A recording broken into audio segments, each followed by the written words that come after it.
Qaysı qırğız canlıbay Azmındırı sağlı sansız yoğuda At düzünü qırğız qana aldırmay Qırğız qana aldırmay Şolursa tartan gökbürü Çoğutma gelgen er qırğız Çok ese atan mekimge Çoğutma gelgen şer qırğız Atan qırğız tegirdegi göktögü Armak olup tekte dura gözdörü Ezzeteden emdigiçe kaluşur Erimdirdi her oyunu gökbörü Her oyunu gökbörü Şolursa tartan gökbürü Çoğutma gelgen er qırğız Çok ese atan mekimge Çoğutma gelgen şer qırğız Anmazdım topunları turasın Kaltağılan babalardın murasın Kırmız bardan gökbörünün gökdoğusun Kılımlarga ulansın Kılımlarga ulansın Şolursa tartan gökbörü Çoğutma gelgen er qırğız Çok ese atan mekimge Çoğutma gelgen şer qırğız Şolursa tartan gökbörü Ошентип бүгүнкү Ноорус майрамына карата уюштурулган Кыргызстандын көкбөрү боюнча биринчилигинин 4-чү оюнуна дагы кезек жетти. Жалал Абад областынан келген Казарман командасы жана ошол эле Ысык Көл Кабылан командасы. Эми чегестен тааныштырсак жашыл түздөгү формачандар болуп Жалал Абад Казарман командасы. Birinci номерда Токтоналиев Muratbek, экинчи номерда Жаңыбаев Замирбек, үчүнчү номерда Тодалиев Эмил, төртүнчү Беков Мирлан, бешинчи Молдобаев Батырбек, алтынчы Бозжигит уулу Улукбек, жетинчи Манас уулу Улукбек, сегизинчи Алтынбай уулу Нурсултан, тогузунчу Темирбек уулу Амантур, онунчу Кубаталиев Сыймык, 11-чи Султанбай уулу Бакай, жана ошондой эле 12-чи Токтоболот уулу Султан. Oyun жүрүшүндө дагы минген аттар жөнүндө да тааныштыра кетебиз. Көк түстөгү форма кийгендер булар Кабылан Ысык Көл командасы. Атактуу Кабылан командасынын экинчи командасы экен. Мынакей чу дегенде эле ушул жекеме-жеке бирге-бир oyunu баштала турган болду. Ысык Көл командасында биринчи номерде Иманбеков Акбар, атактуу Акбар деген улакчыбыз биринчи номерда Сарат менен жүрөт. Экинчи Сандабаев Ринат, үчүнчү Жакыпбеков Нурбек, төртүнчү Кемпиров Жээнбек, бешинчи Билбажоев Алтымыш, алтынчы Жоробеков Кылыч, алтынчы Жоробаев Кылыч экен, жетинчи Байгелдиев Нурбек, сегизинчи Курманбеков Ырысбек, 9-чу Кадырбек уулу Бейшеке, 10-чу Болотбек уулу Азим, 11-чи Бейшебаев Тилек, 12-чи Иманалиев Канат. Мынакей чу дегенде эле ошо алгачкы мүнөттөрдө Акбар, жогоруда Иманбеков Акбар өзүнүн командасына биринчи улакты алып келди. Эсеп 1-0. Ысык Көл командасы алдыда. Өзүңүздөр билесиздер, Кабылан Ысык Көл мурунку курамы көптөгөн жылдар бою Кыргызстандын биринчилигин бербей келишкен. Атактуу Урмат Мусаев, ушул эле жана Тилек Нурманбетов дегендер, Бакуля, жана жогоруда биз айтып аткан Алтынбек Коля да ошол Кабыланда ойноп жүргөн жигиттер.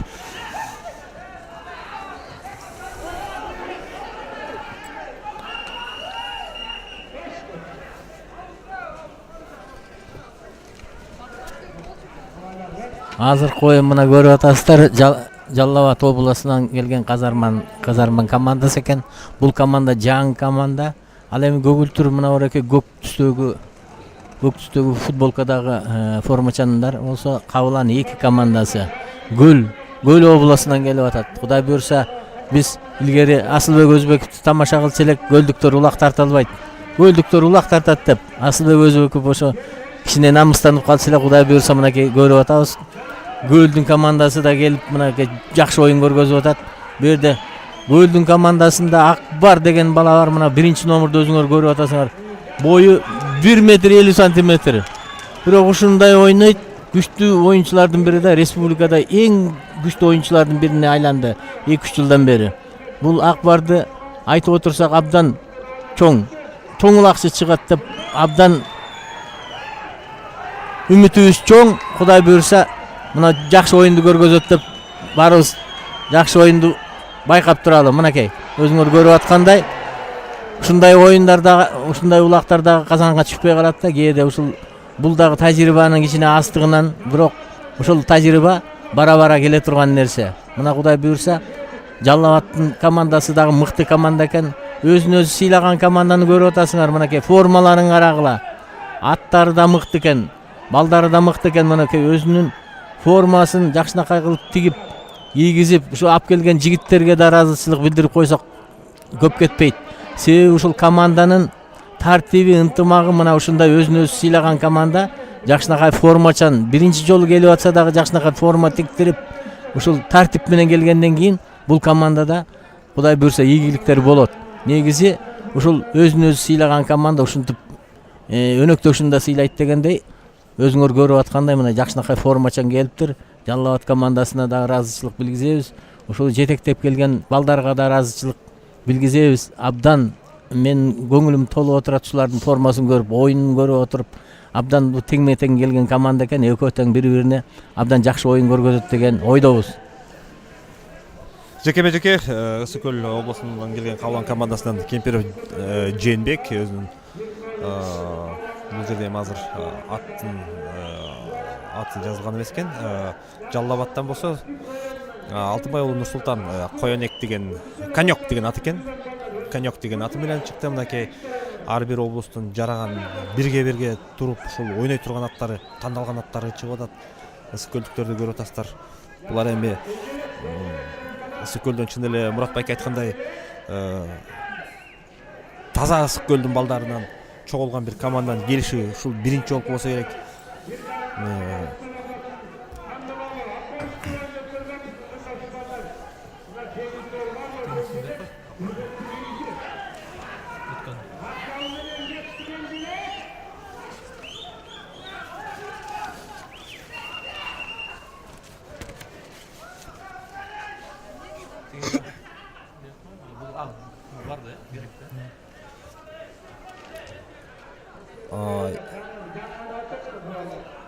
Жогоруда айтып кеттим эле, азыр оюндун жүрүшүндө аттардын дагы минип жүргөн аттарды тааныштырып кетебиз деп.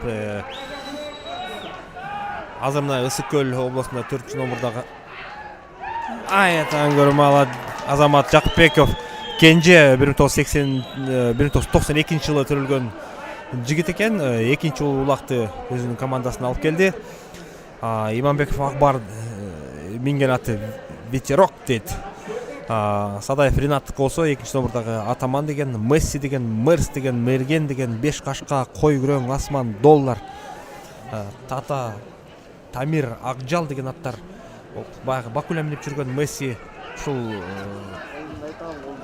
азыр Кабыланда ойноп аткан экен. Мынакей 12 номурда Иманалиев Канат деген жигит минип жүрөт.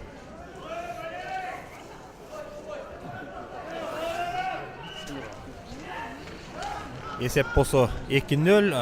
Алдыда Ысык Көл облусунан келген Кабылан командасы. Мынакей көрүп атасыздар. Беле жана алгыр куштай болуп атты чаап келип энген балдар. Улак өзү негизи протокол боюнча 35-37 кг деп айтылат. Бирок эки команданын капитандары эгерде улактын салмагы жогору болуп калса, эгер макул болсо улак тартыла берет. Андан кийин сууга да чыланган улак чыйралып алдагы салмак кошот. Бир кеминде 40 кг-дан кичине жогорураак салмакта улак менен ойноп атышат азыр биздин улакчылар. 3-чү улакты салып кетти. Бул эми 3-0. 9-чу номурдагы Курманбек уулу Жаныбек Асман деген аты менен 3-чү улакты таштап кетти. Бирок эми бул ипподромдо негизи биринчи келген командалар мындайды көп эле көргөн, биз да көргөнбүз аны 20дан улак биринчи бөлүмдө ташытып.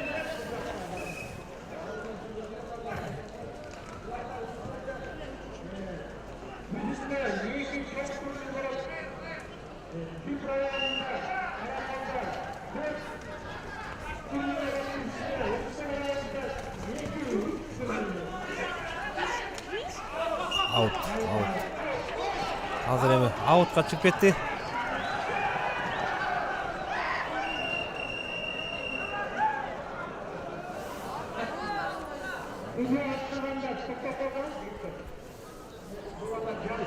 Эми элдин деле сүрү болот. Биринчи келип аткан командалар кичине мурун кийин ышкырыкка көнбөгөн балдар эми оюндун башында кичине ушинтип кичине сүрдөшөт. Бирок эми биринчи келген командага кечиримдүү го дейм Мурат беке. Эми мындай биринчи келген командалар тажрыйба топтош керек да. Көрүп, үйрөнүп, анан бизде мына Реке федерациянын жакшы иштеп атканы бул ар бир оюнду мына биздин генеральный секретарь Нурбек деген жигит башкарып атат. Ошол жигиттин өзүнүн жеке демилгеси менен бир жакшынакай мынакей мына Реке ар бир оюнду видеого тартылып атат да. Мына ошол жетекчилерине, жаңы келген командалардын жетекчилерине же болбосо деле бардык жетекчилерге, ошол командалардын жетекчилерине келип ушул дискти алыш керек да. Дискти алып үйүнө барганда отуруп кемчиликтерин кандай болуп атат, каерден кандай кылыш керек, кандай кылып ат салыш керек, кайсы убакта кайсы атты кое бериш керек, кайсы баланы кое бериш керек, мына ошонун баарын келип көрүп, дисктен отуруп алышып, шашпай анализдеп көрүп эметсе чоң тажрыйба алат да. Анан кийин эми биринчи келген командалар эми мындай оюнду күткөн эместир, балким айылдагыдай эле көрүп, мына Жалал Абадтын командасы, Казарман командасы көп мындай оюнга жакшы кирише албай атат да негизи. Бул да тажрыйбанын жоктугу. Эми айылда тартып жүргөн балдар буга дагы көнүш керек. Негизи ушундай турнирлерди өткөрүп, мына Реке Казарман командасына мен айтат элем да, ошол жакта айылда аябай ушул тайказан ойнош керек да. Тайказан ойноп, тажрыйба топтошуп, ушу үйрөнүп, анан кийин чоң мелдештерге келсе жакшы бир ийгиликтерге жетишет эле. Эми бирок ушул келип ушундай ынтызар болуп, ошончо жерден ошончо жол басып келип, ошончо расход көтөрүп келген жигиттерге дагы ыраазычылыкты билдиришибиз керек. Себеби бул ийгилик бара-бара келе турган нерсе да. Анан бир эле келип эле биринчи месте, экинчи местени алып кетем деген туура эмес. Ошон үчүн мен ушул командаларга айтат элем да, көп тажрыйба топтош керек да бул оюнга. Бул айылдын улагы такыр эле бөлөк, ал эми бээрдин улагы такыр бөлөк да. Ошон үчүн тажрыйба алыш үчүн аябай көп беттештерге келип, мелдештерге келип, жакшы оюн алып барууга мүмкүнчүлүк болот да. Ошону үйрөнүп, мынакей өзүңүздөр көрүп атасыңар, мына Казарман командасындагы балдары жакшы балдар келген экен, аттары да мыкты экен. Кудай буйрса бул командада да чоң үмүт бар негизи.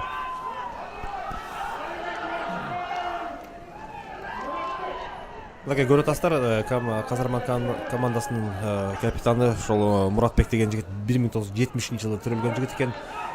Ушунча жашына келгенине карабай, жаш балдар менен тең улак чаап, улак эңип жүргөн балам. Буга дагы өзүнүн баабызды берип коюшубуз керек.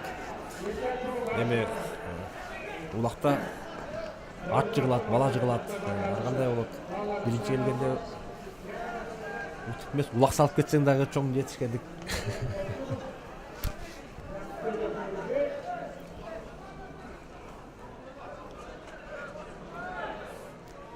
Мынакей эми калыс ушу улакты жыгылып калганда ушу басып турган балага бастырып анан улакты баштайт.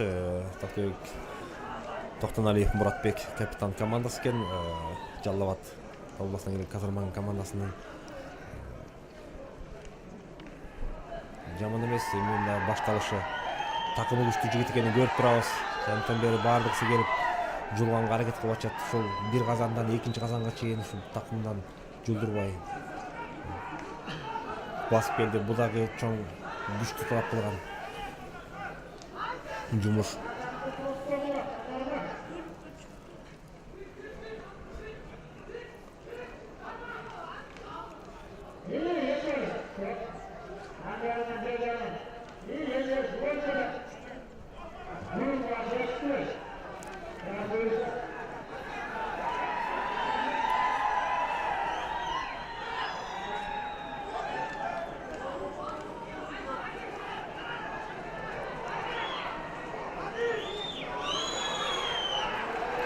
Тилекке каршы казармандыктар азыр улакты жолдуруп жиберишти.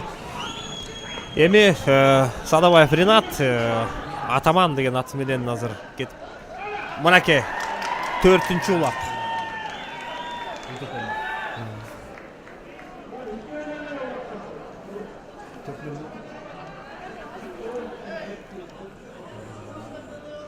Төрт-нөл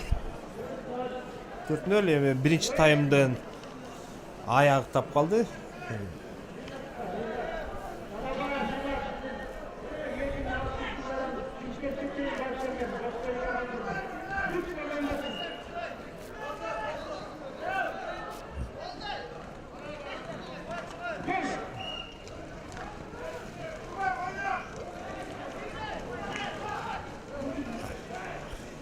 Акбар азыр улакка эңкейди эле, чекке каршы болбой калды. Аут.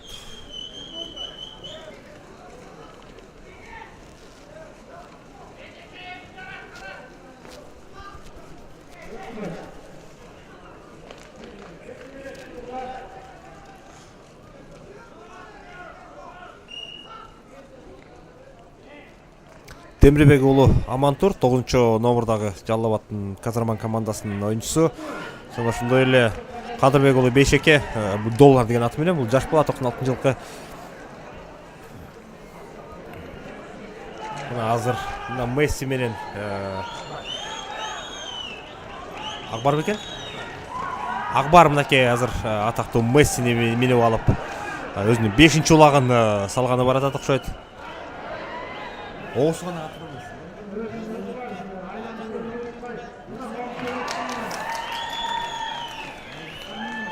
Осонбу. 5-0 Акбар Иманбеков капитан командасы. Акбарды осы барыбыздын жакшы көк бөрүнүн көрмандары жакшы билет. Бул баланын баягы Акбарды карап айтсаң эми улак ойнош үчүн деле бойдун деле күчтүн деле кереги жокпу дейм.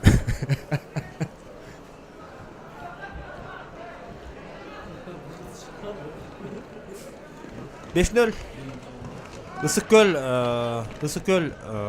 Казанга, Жалал Абад Казандан ташып аткан учур. Эми оюнду өзүңүздөр көрүп атасыздар да, бул Кабылан командасында тажрыйбалуу оюнчулар көп да. Негизи мен ушу сүйүнүп отурам ушул Кабылан командасынын ушул деңгээлге жеткенине. Себеби көп турнирлерге катышып, Казактын Чимкентине чейин барып келишкен балдар бар да берде. Эми ошол мына ошонун баарына катышып жүрүп мына тажрыйба топтошкон. Көрүп атасыздар, мына биринчи таймда эле өзүңүздөр көргөндөй чоң жеңишке жетишип атат. Мына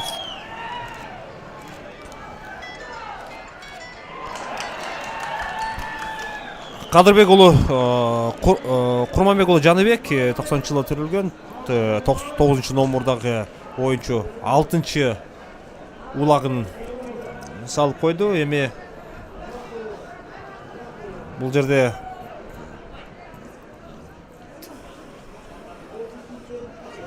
гөлдөн келген команданын күчтүүлүгү жана ыкчамдыгы деле байкалып калды. Бирок эми утулганды үйрөнүп, андан кийин анан утканга мүмкүнчүлүк алат эмеспи? 3-номурда Жаныбек Нурбек улакты басып алды сол такымга.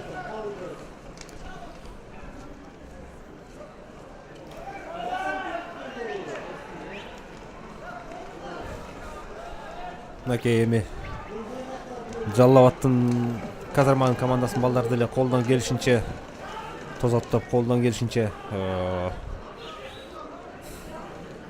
аракеттерин кылып атышат. Бирок эми тажрыйба деген баары бир деле тажрыйба экен. Гөлдүн балдарынын жаш балдары болсо дагы улакты бирине бири өткөзүп берип, эми Акбар алды Месси менен.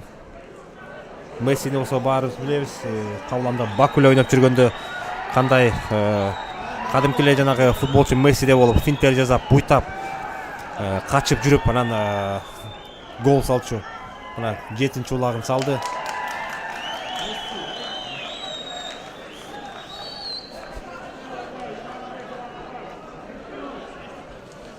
Иманбеков Акбар 7-0.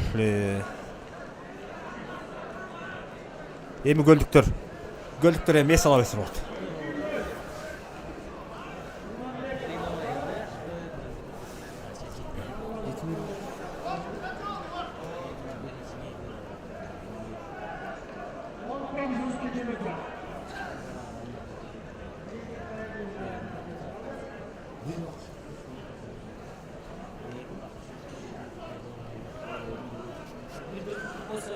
Биринчи таймдагы аяктап калды. Мынакей 19-минуттан аягына келип калдык.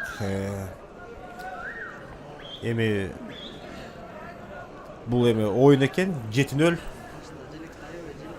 Кимеле келип келип эле уткандар болгон эмес. Атактуу Кабылан командасы деле канча жылдан кийин уткан. Суу Самыр командасы, Кожомкул командасы, Талас командасы, Ынтымак командасы, Ойгайың деген командалар келип жүрүп, көптөгөн жылдары бою ошол түзүлүү эмгектин натыйжасында мына алар дагы чемпиондор болуп турат. Казармандыктар деле Кудай буюрса ушуну тыштабай келип турса, мүмкүн булар дагы жакшы чемпиондор чыгаар. Мына 8-улак, ошону менен биринчи таймдагы аяктады окшойт.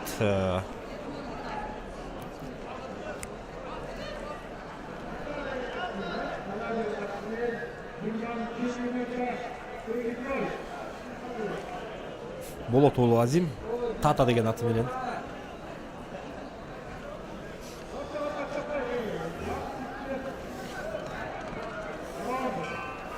Кыска тынуудан кийин кайрадан экинчи бөлүктө жолукмакчыбыз.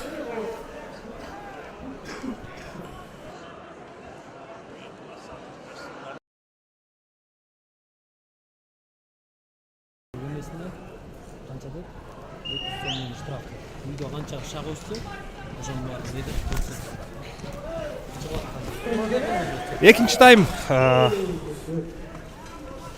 Экинчи тайм башталды. Ысык-Көл Кабылан Жалал Абадтын Казарман командасы эсеп 8-0. 8-0 жекеме-жеке. Мынакей азыр кайрадан Кадырбек уулу Бейшеке доллар деген аты менен Ысык-Көл командасынан,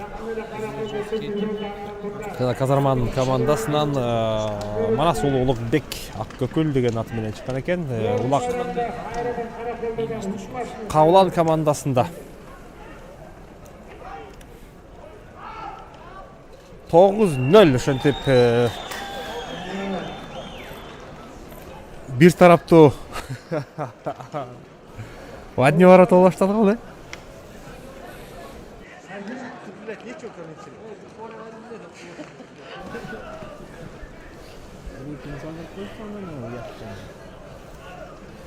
Жан келген командаларга негизи 1-2 улак салдырып коюп баран. Алдап утмай деген бар эле. Эми эки команда тең жан келгендиктен менче андай болуп өтөңдөнөт. Анткени биринчиси да экинчиси дагы өздөрүн көрсөтүп, эл алдында таанылып калгысы келет, бир нерсеси менен өзгөчөлөнүп калгысы келет. Мүмкүн азыр Ысык-Көлдүктөрдүн койгон шарты ушулдур. Бир дагы гол салдырбайбыз. Оюндун ээси биз болобуз деген уран менен ойноп аткандар. Улак Жалал Абадтыктарда кай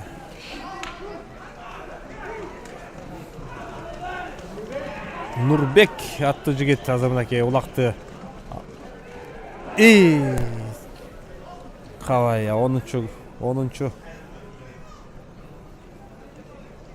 кет.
Улак кайрадан Ысык көл Кабылан командасында мынакей өзүңүздөр көрүп атасыздар.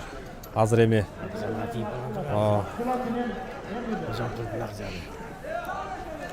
Акжал менен бул да Кабыланда ойноп жүргөн ат болчу. Ошо өзү Кудай сактай берсин.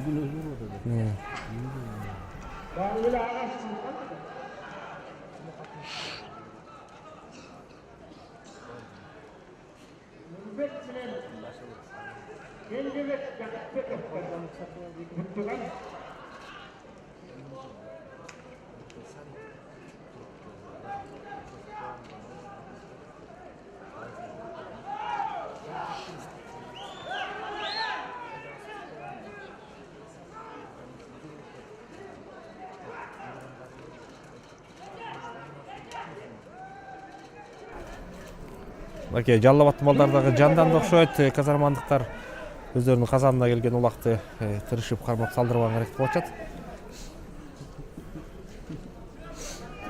Акжал жылып калды. Жок, Акжал мында кетип баратпайбы? Тегей саттым. Эки кол чыгып калган. Акжал менен ойногом мен мынакей. Санат. Күчтүү атта кичинекей болгон.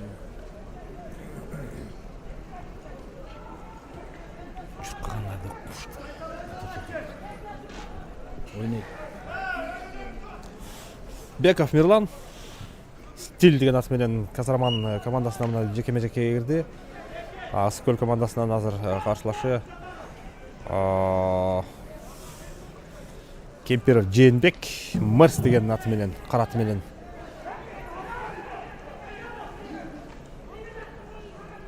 Жалгармаптын.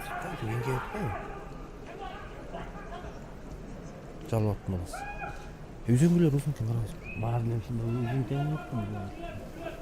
Кантип отурду эле атка жайдык мингенсиң?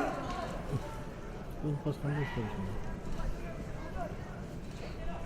Улакты эми улакты Кемпир Жээнбек Мырске оң такымга басып алды. Эми азыр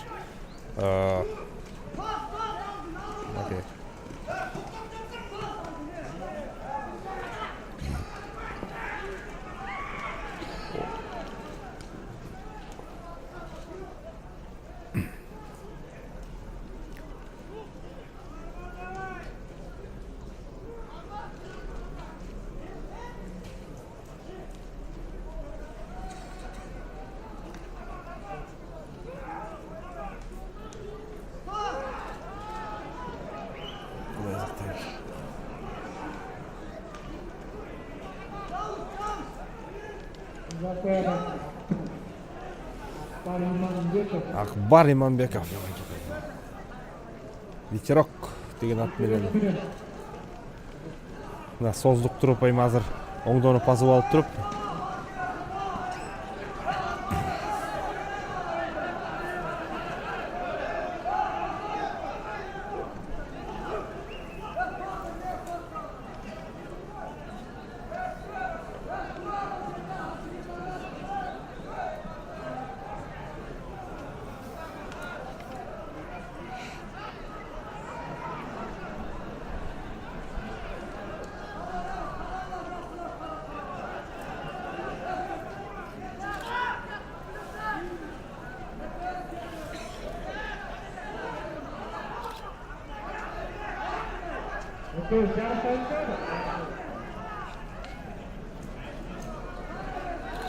Булит болду го, булит.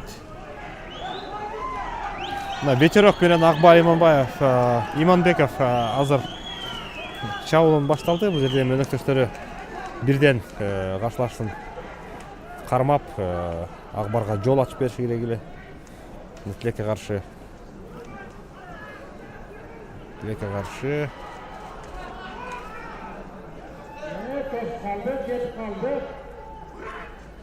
Кайда жүрөт балдарым?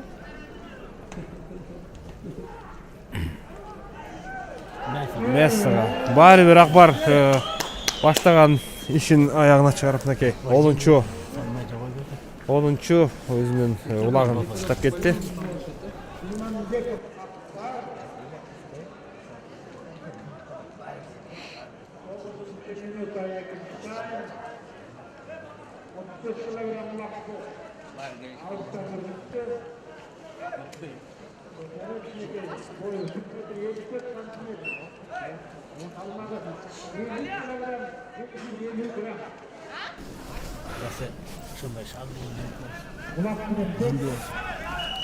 Биздин чоң аталарыбыз улакчы экен. Аталарыбыз болсо шаарда болуп эле улак ойношпоптур. Анан биз ойноп калдык. Мен да ойнойм, менин иним да ойнойт.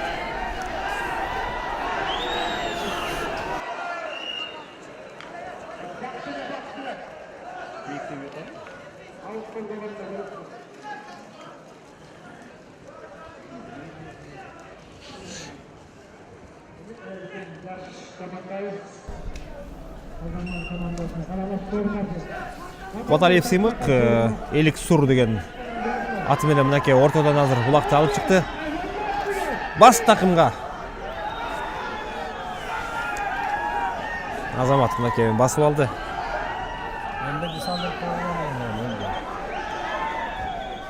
Салдырбайт ма? Месси менен тетин тосуп атканы балан салдырат. Ай мал Азаматына трудовой гол болду. Мынакей. Ушул эле улакты тышташ үчүн келген булар.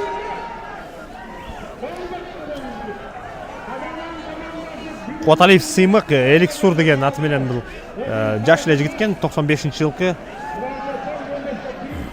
Мынакей 20 жашка чыккан жигит. Кудай буйрса ошол Жалал Абад жергесинин казармандын сыймыгы боло турган жигиттердин бири окшойт. Канчалаган тосмологонуна камаганына карабай барып өзү дагы бир улагын салып кетти өзүнүн командасы үчүн.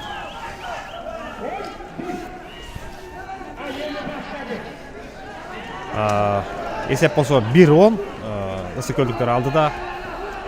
Бирок эми бул оюндун деле жыйынтыгы чыгып калды окшойт. Экинчи тайм ортодон өтүп калды.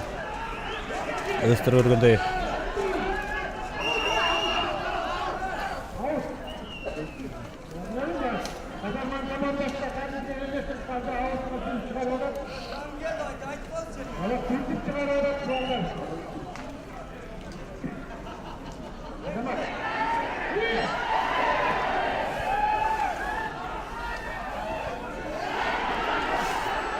Ең аты да мыкты экен я. Элик Сур деп. Урбайт экен таң көрүп ат.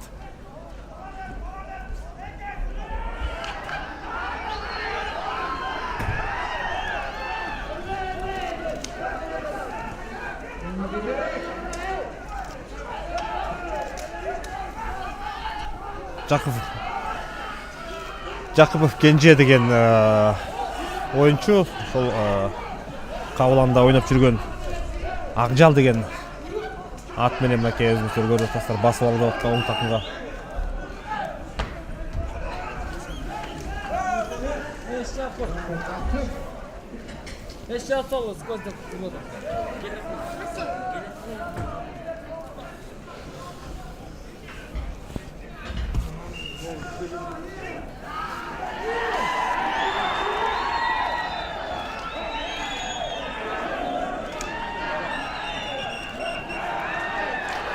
Koyar, zam gezin beni.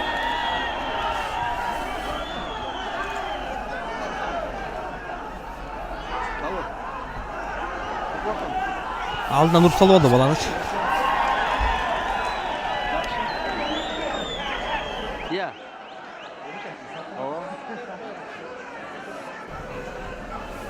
Азыр эми Кабылан командасынын оюнчусу Нурбек алдынан чыгып оюнчуну урдуруп койгону, ошо ат салган болбойт. Азыр эми 2 мүнөттүк айып мамысына кетти. Жалал Абадтан келген оюнчуларда азыр мүмкүнчүлүк бар. Ошо алар көптүктө Ысыкөл командасы болсо астыкта ойнойт. Эми бирден жаны болсо бирден тосса дагы бир улак салып кеткенге мүмкүнчүлүк бар.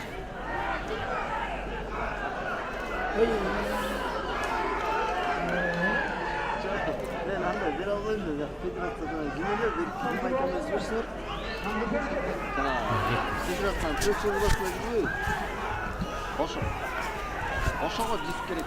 Мага жерге ошону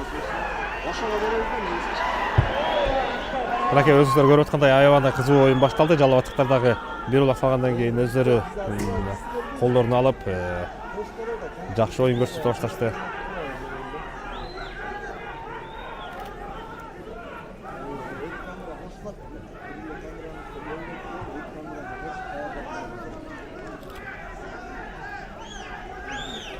Улак ысык көлдүктөрдө мынакей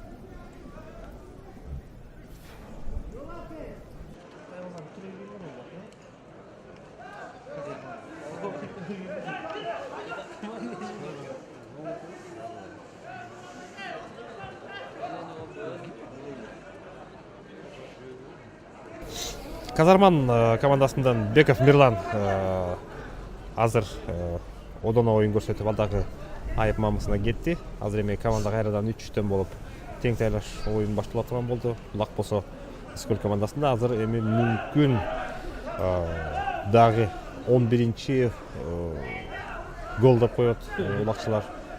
Упай жаралып калды окшойт.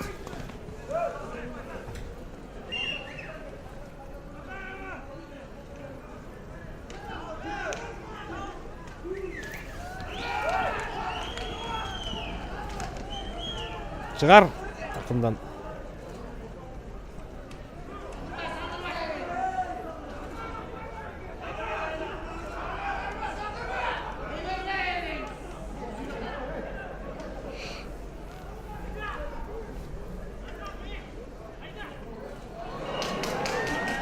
Ошентип 11-чи гол Ысыкөл командасынын пайдасына.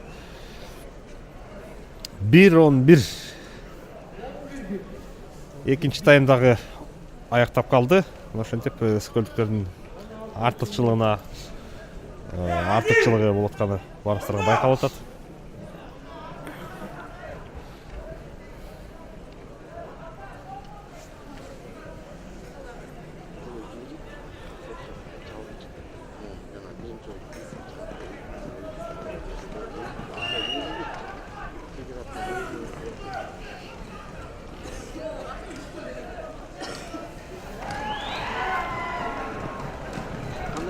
Болот уулу Азим Тата деген аты менен мынакей 12-чи улакты салып кетти. 12-1 Болот уулу Азим 1994-жылы төрөлгөн. Менин аты Тата.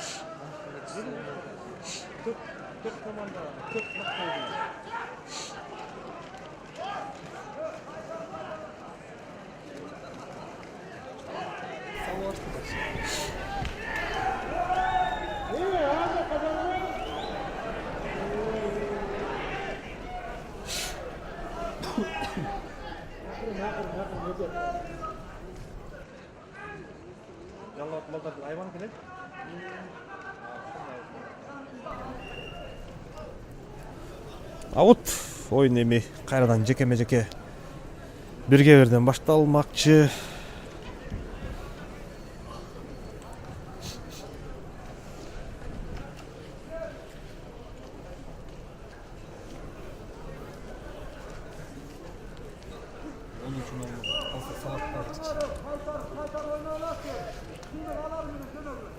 Коталиев Симык Элексуру менен Казарман командасынан. Жана ошондой эле Жакыпбеков Нурбек Месси деген нече бул Месси эмес, бул деген доллар деген аты окшойт. Азамат экен.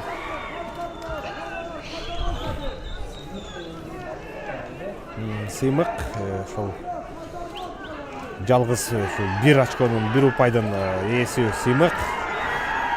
Куаталиев кайрадан өзүнүн командасын сүрөп чабуулга баратат.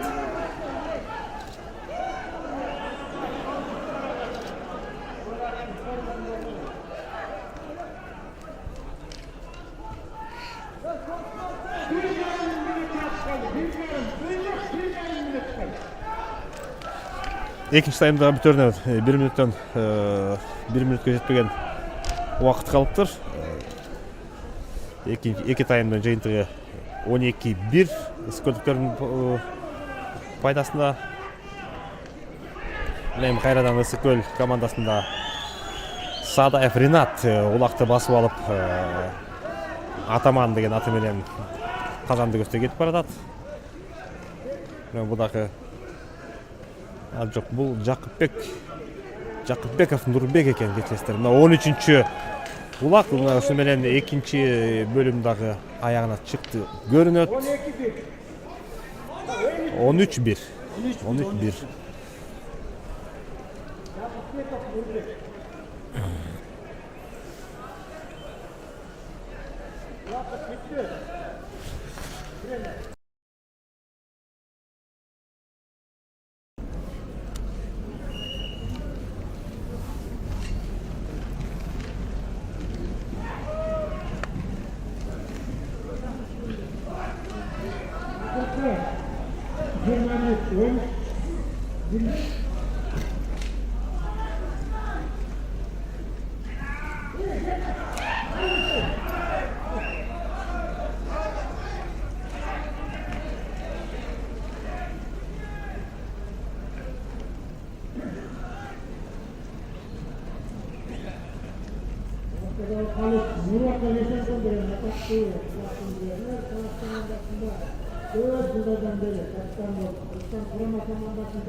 Üçüncü таймдын башы Жалал-Абадтан келген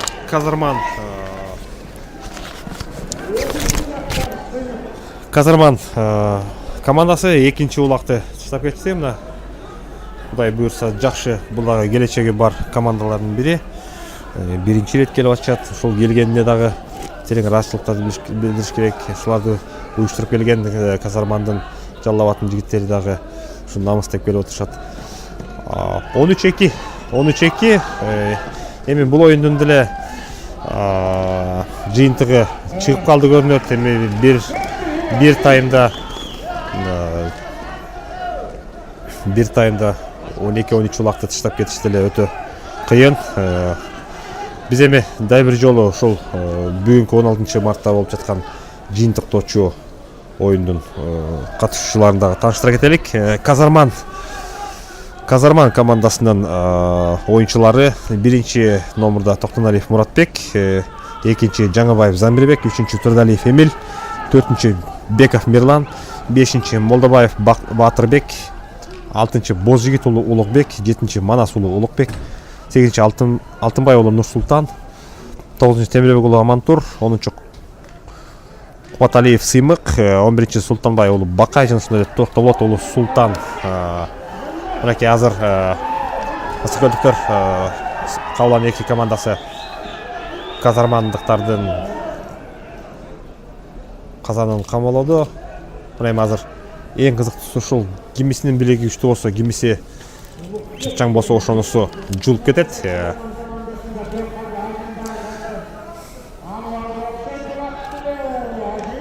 Азим деген жигит Болот уулу Азим 11 номурдагы Ысыкөлдүн улакчысы улакты жулуп алып мынакей азыр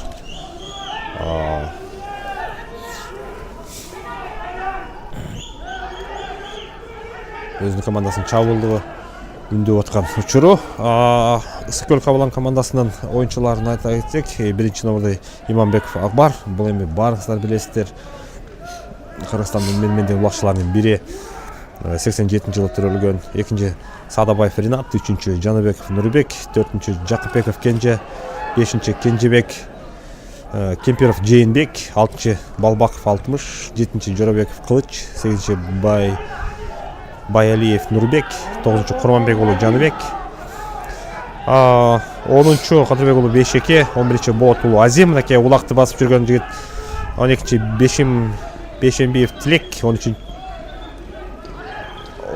13-чү Иманалиев Канат. Бул эми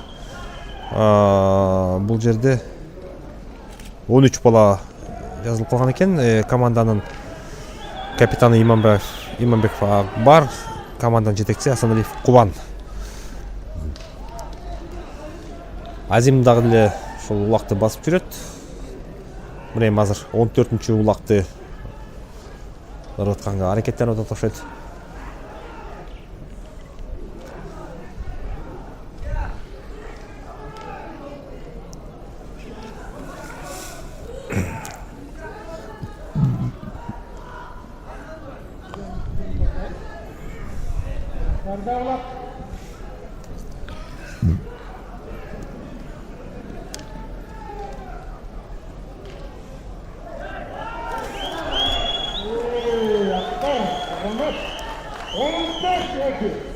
Мынакей 14-2 Ысыкөлдүктөр дагы бир жолу өздөрүнүн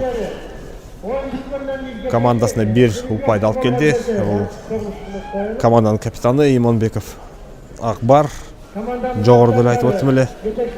Бардык командалар кечээки Жеребьевка болгон комиссияга барып, өзүнүн коюнун жыйынтыгын карабыз. Анан карайбыз келсек.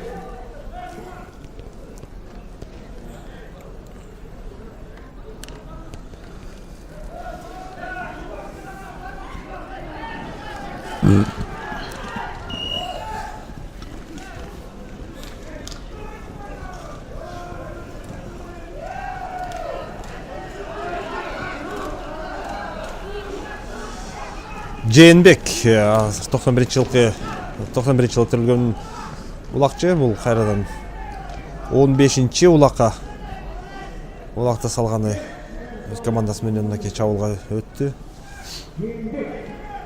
Кемперов Жээнбек деген жигит экен.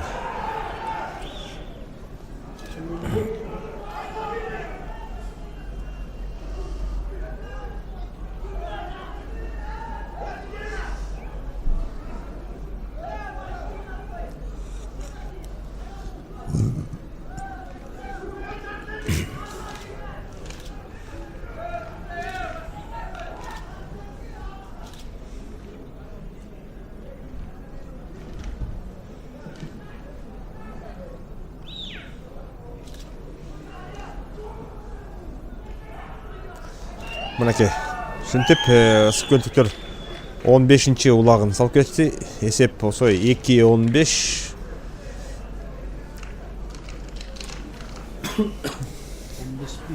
Эки.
негизи жаңы келип ойноп аткан командаларга биякта тажрыйбалуу көптөн бери ойноп жүргөн командалар бир 2 улак 3 улакка чейин салдырып коюп андан кийин оюн ойноп ошол элдин ичине элди да ойлоп бир оюндарды көрсөтсө эле биз 2 команда жаш жаңы келген команда болгондуктан азыр жогоруда мен айтып өткөндөй эле өздөрүн көрсөтөлүк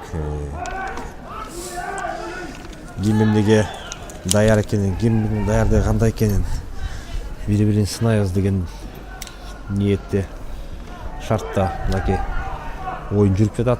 Эсеп 15-2.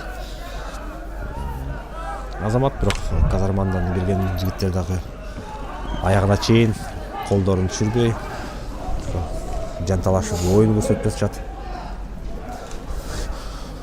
Улак эми Акбарды болсо жанатан бери көрүп атасыздар.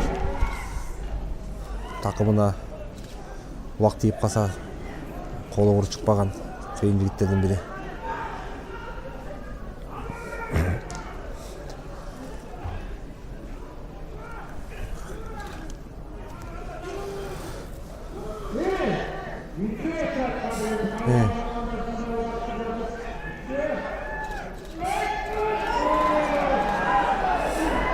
Азамат экени түшүп бараткан улакты дагы сууруп чыгышты казарманын балдары. Айдайма атты.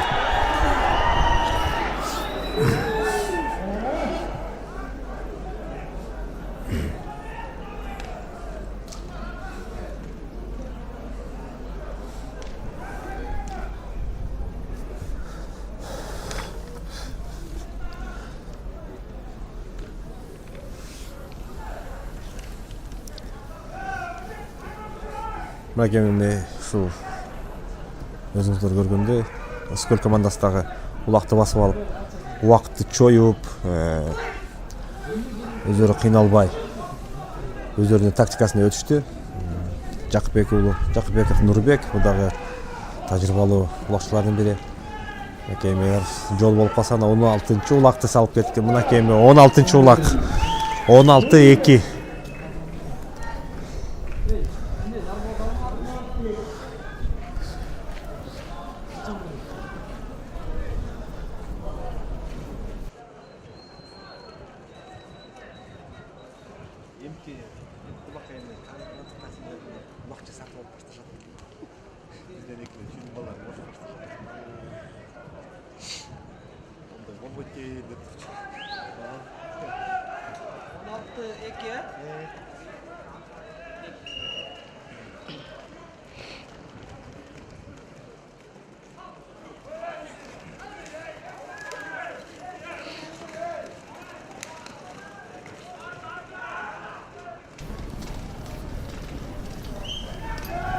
Акжал менен Жакыпбеков Кенже өз чабуулу башталды. Акжал деген атактуу ушу Кабыланда ойноп жүргөн ат.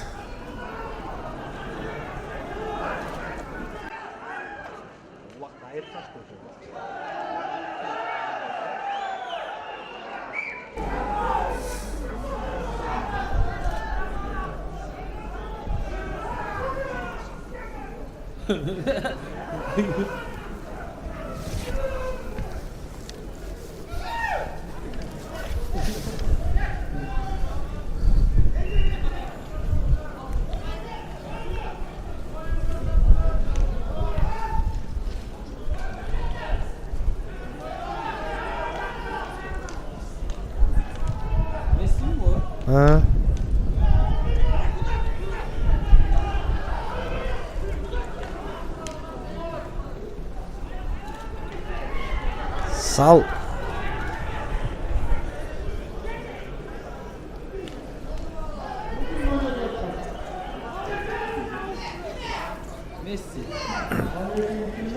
Бешенбиев Тилек азыр Месси менен улакты басып алып ойнотуп аткан учуру мынакей. Атактуу Месси. Баарыбыз билебиз, ошол азыр достук командасы ойноп аткан Бакуле минип алып Кабылан командасында ойночу эле мурунку Кабыланда 17-2.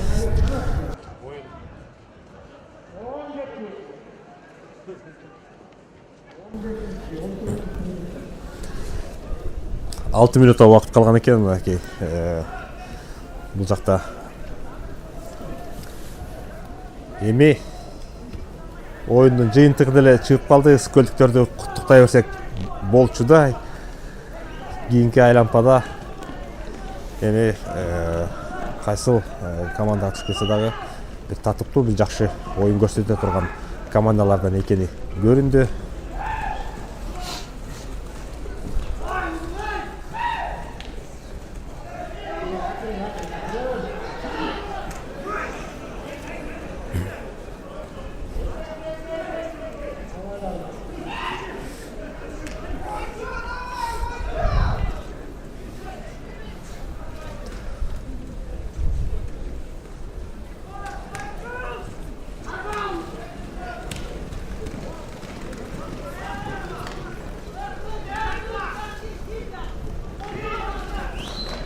Курманбек уулу Жаныбек Асман деген аты менен азыр улакты басып алды. Азыр эми мүмкүн 18-чи улак дагы мынакей. 18-2. 18-2.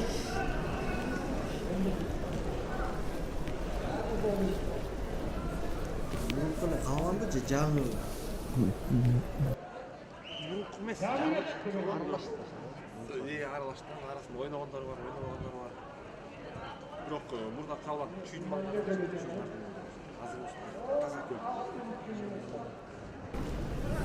минут убакыт калыптыр. 18-2.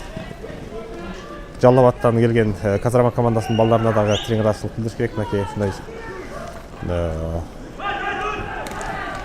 байдын чоң айырмасы менен утуп атканына карабай колдорун таштабай ушу акыркы мүнөттөргө чейин ойноп намыс деп келген жигиттер көрүнүп турат. Эми келип эле ким утуптур? Бардыксы эле ушинтип акырындан анан жылдап келип анан утуп жүрүшөт. 19-чу улак. 19-2. 19-2. Ысык-Көл Кабылан командасынын жаңы Кабылан командасынын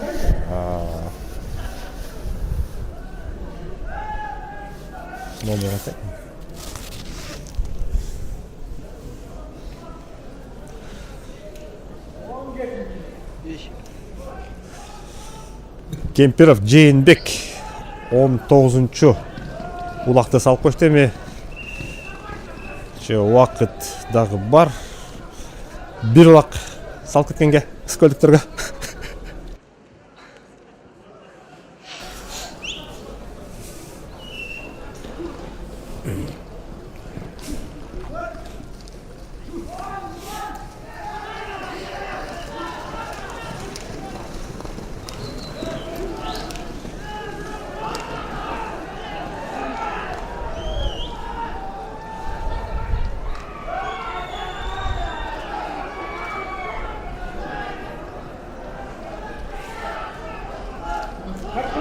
Салдырып кой бир улак.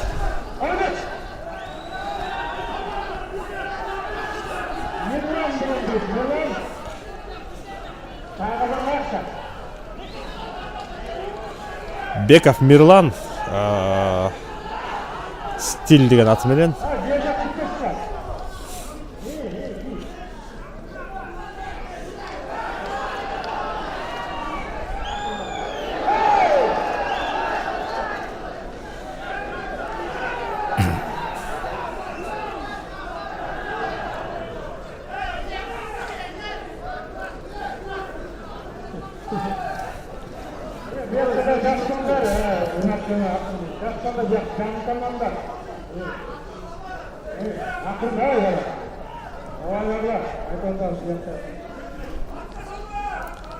Баялиев Нурбек 8 номердагы кой көрөгү деген аты менен азыр одоно оюн ойноп каршылаштын жыйып болгонуна байланыштуу мамы жазы мамысына келип 2 мүнөт көтүрдү. Мына программа менимче оюн деле жыйынтыкталып калды окшойт. 19-2.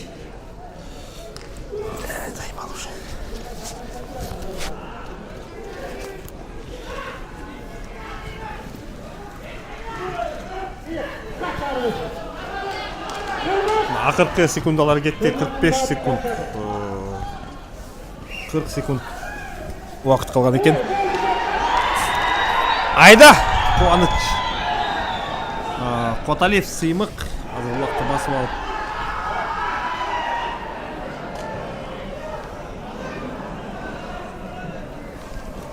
Тилекке каршы азыр улакты кайрадан алдырып жиберишти жаллап аттыктар.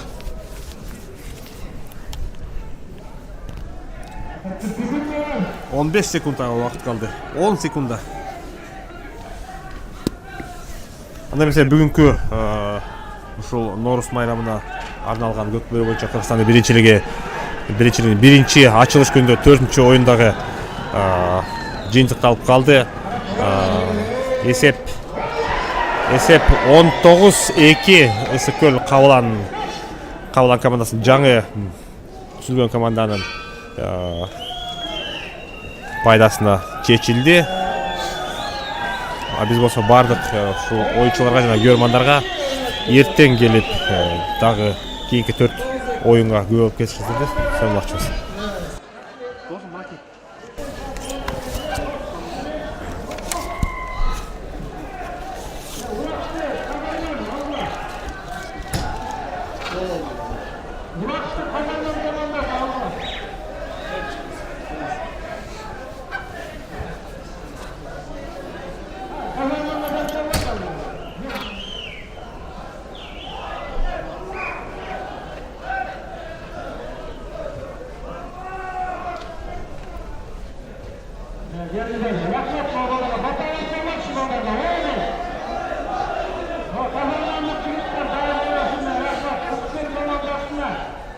Canlı zamanların faydalı olarak daim oynayıp, birbirine işletene, tutasına.